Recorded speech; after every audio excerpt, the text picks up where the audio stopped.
كيف كانت الامور؟ هيدا الحمد لله. يعني شركه طابه ما شاء الله. الله تعالى الله يبارك فيك، شكرا، تسلم. وعمل طيب.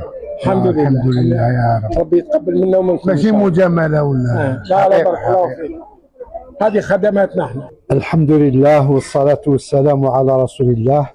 الحمد لله على وصولنا بخير وعلى خير إلى هذا الفندق المبارك بعدما أدينا الركن الأول من أركان العمرة في الطائرة وهو الإحرام.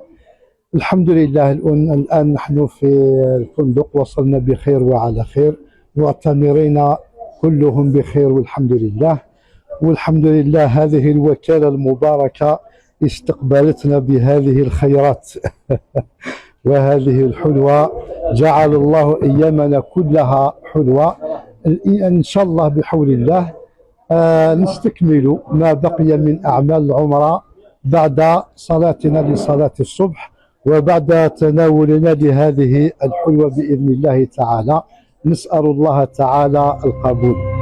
زيرتوب، أول قناة إلكترونية في الجزائر.